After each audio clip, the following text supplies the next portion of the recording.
ตอนนี้พ่อเฒ่าเรากำลังเตียงบนที่จะตักน้ำกินแต่ว่าตอนนี้ยังกินบ่ได้เทื่อยังเตียงทำความสะอาดเนาะลองเบิ่งวิธีทางยาโอ้ไหวเนาะเบิ่งคือง่ายเด้แต่ว่าเฮ็ดนี่โอ้บ่เป็นน่ะโอ้ยานค่อยยานที่ตัดสลีเจ้า ทางยาอยู่ตามสั้นผูแบบนี้โอ้ยานพลาดลมถ้ามื่นนี่พลาดลมเจ็บได้เนาะเบิ่งสาบานทางยาเฮ็ดให้เฮ็ดส่วนให้สลีเฮ็ดให้เขานี่ก็บ่าวลังก็ได้มาเก็บภาพบรรยากาศเนาะสาบานทางยาให้สลีข้าวโพดตอนบ่าวลังอยู่ไกลนึกว่าปลูกข้าวบ่แม่นเนาะที่จริงแล้วสาบานพากันมาทางยาให้ยาส่วนบ่ให้มียาตึบน่ะเบิ่งบรรยากาศอยู่ให้อยู่ส่วนอยู่จอมภูเข้าแบบนี้เลยเนาะพ่อพี่น้องเบิ่งเบ้อเป็นไฮเข้าไฮซาลีข้าวโพดโอ้ลมพัดเย็นดีเนาะอยู่ถึงเนาะจักเดือนมาเสียยาเท่านึงเนี่ยบ่เดือนอ่ะ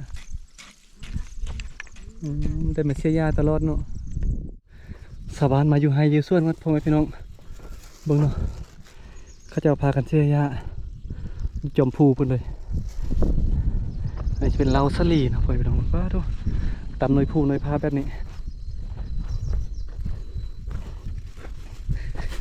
ซื้อขนมบ่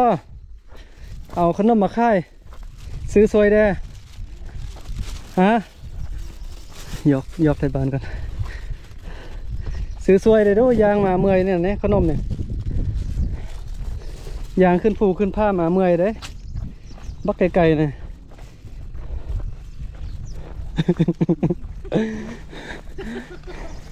ซื้อสวยเลยเนาะ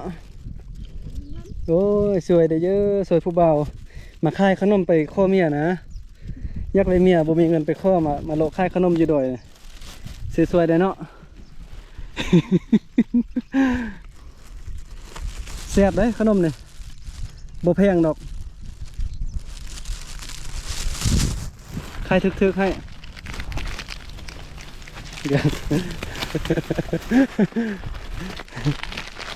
ส่งทงใน10,000กิบซื้อซอยบ่บ่มีเงินอ่ะบ่ได้เงินมาห้าเงินตัวนี้มาขายขนมไปข้อเมียเนี่ยยักได้เมียบ่ได้เอาเงินมาเต้เอากินลาก่อนเอาให้กินลาซิมลาก่อน ผู้ใหญ่ผู้ละส่งทงเนาะนี่บ่เอาเงินมาเต้บ่มีเงินอ่ะลองซีมมาก่อนเนาะขันแซ่บเราค่อยซื้อขันบ่แซ่บเราก็บ่ซื้อ ตอนนี้ก็มาหาอะไรได้เสิร์ฟนะมาขายขนมจีด้วย อยากได้เมียว่าสนะตอนนี้ลองซีมบังเด้อขันแซ่บเราค่อยซื้อเนาะขันบ่แซ่บบ่จ่ายเงินเลย มายอกลิ้นเนาะเห็นสาบานเห็นเวียกเมื่อยๆกับมายอกลิ้นให้เขาเจ้าได้หัวกับมีแห้งเลยเนาะเห็นเวียกเมื่อยมีคนมายอกให้หัวกับมีแห้งขึ้นมาบ่ โอ้อยู่ในงามขนาดเลยยังไฮอยู่ส่วนแบบนี้นะแต่ว่าบนนี้ในยานพลาดตกบ่บนนี้เนี่ยเวลาฝนตกในมืนยานพลาดตกไปนะโอ้อันตรายเลยมีผู้สาวบ่อยู่นี่นะเพื่อใดเป็นผู้สาวผู้นั้นหรือผู้นี้มันเจ้าเต้อ๋อผู้ซื้อเรื่องเอาพวกแล้วเนาะแม่นบ่เอาพวกแล้วที่เจ้าน่ะยังบ่เอาอ่ะอันนี้ดูยังโซดบ่เนี่ยสองคนในโซดเนาะนึกว่าเป็นพวกถ้ามีพวกจะเอาขนมคืนสิเนี่ย อยากเล่นนะเป็นภาพเนาะอยู่ไฮอยู่ส่วนเราขึ้นมาดอยนี่อยู่จอมภูในบรรยากาศลมพัดเย็นขนาดของพี่น้องเลยนะเงียบสงบเลยมาเบิ่งสาบาน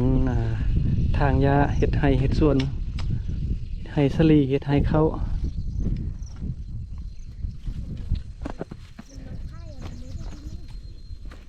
เมื่อกี้บ่าวลังก็ได้เอาขนมไปให้อันสาวบานเนาะอยู่ด้านถึงเป็นผู้สาวได้2 คนเมื่อกี้นะผู้สาวอยู่บ้านนี่แหละเขาจะเอามาทางยาไฮโอ้ทางด้านนี้ก็เป็นมะพร้าวนะเที่ยวนี้จะมีมะพร้าวมะไล่ๆเลยเบิ่งไฮสลีข้าวโพดเขาจะปลูกตามผูแบบนี้เลยโอ้ลำบากหลายขนาดพ่อแม่พี่น้องลำบากตอนมาฮักสลีนะ หักสลีห่วงใส่เป่าแล้วก็แบกยางขึ้นภูไปโอ้เมื่อยเนาะขนาดยางละลาก็ยังเมื่อยแล้วอันนี้ยางแบกสลีขึ้นดอยแบบนี้แหงเมื่อย khóc mà เมื่อยยางขึ้นมาถึงนี่ cái đó cái đó lang đấy ป้าโถทางยาล้นเลยเนาะไม่เท่าดูมันเถอะ thế cái loạn hết เฮ็ดงามเนาะ hết ngàm ô คันบ่ทางยาล้นนี่สลีบ่งามได้เนาะ ừ. มาทุกมือบ่มาทางยานี่ hả mà thuốc mưa ô Mà thuốc mưa ạ? ôi อ๋อ mà thuốc mưa rất leo ลองเบิ่งวิธีทางยาโอ้ไหวเนาะเบิ่งคือง่ายเด้แต่ว่าเฮ็ดนี่ผู้บ่เป็นน่ะ chú โอ้ ơi ยานค่อยยานที่ตัดสลีเจ้า chắc tắt mà ค่อยเฮ็ดเป็นอยู่แต่มันบ่ไหวคือเจ้าน่ะ เจ้าเก่งโอ้เบิ่งโอ้เบิ่งคือแต่ง่ายเด้แต่เฮ็ดนี่ยากเด้เฮาบ่ชำนาญมันจะบ่แบบมันจะบ่คล่องตัวแบบนี้นะในสาบานเขาเจ้าเฮ็ดหลายปีแล้วเนาะ ừ. เคยเฮ็ดมาแต่น้อยเพิ่นเต้เนาะ hả โอ้เก่งโอ้ tên rồi ô เฮ็ดแต่น้อยน้ำพ่อน้ำแม่เนาะ ừ. นี่ก็เป็นวิธีการทางยาให้สนีข้าวโพดนะพ่อแม่พี่น้องมาเบิ่งสาบานเพิ่นว่ากลับมาทุกมื้อมาทางยาแบบนี้นะถ้าว่าเขาบ่มาทางยาก็สลีก็บ่งามให้เข้าเฮ็ดบ่ให้เข้าน่ะ hết ให้เข้าก็เฮ็ดให้สลีก็เฮ็ด ừ. เข้ากับสลีนี่อันได้หลายกว่าแต่ละปีนะ lại khô ô เข้าหลายอ่ะ ừ. เฮ็ดกินหรือว่าเฮ็ดขายเข้า hết pin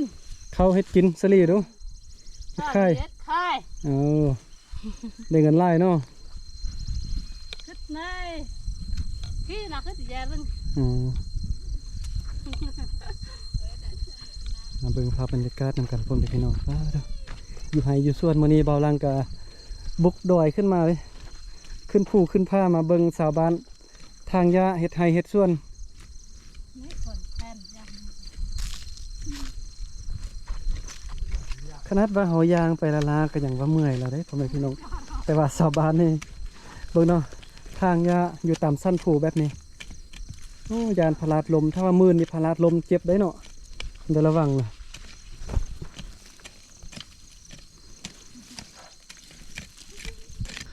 อันนี้พ่อเฒ่าเรากำลังเตียงกำลังสระน้ำกำลังเตียงบอนที่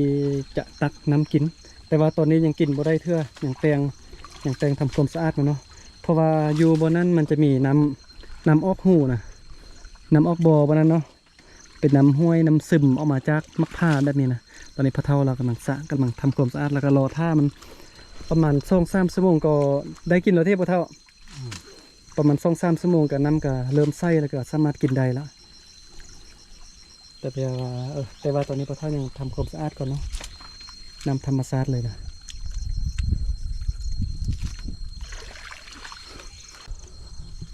โอเคเนาะคลิปนี้ก็หมอนี่ก็ขอบใจพ่อแม่พี่น้องเนาะที่เข้ามาเบิ่งมาชมคลิปของเบาลังนี่ก็เบาลังก็ขออนุญาตจบคลิปเพียงเท่านี้ก่อนเดี๋ยวคลิปต่อไปเบาลังจะไปใส่เดินทางไปใส่จะถ่ายคลิปยังลงก่อนมีแต่ฝากติดตามผลงานของเบาลังต่อไปเด้อ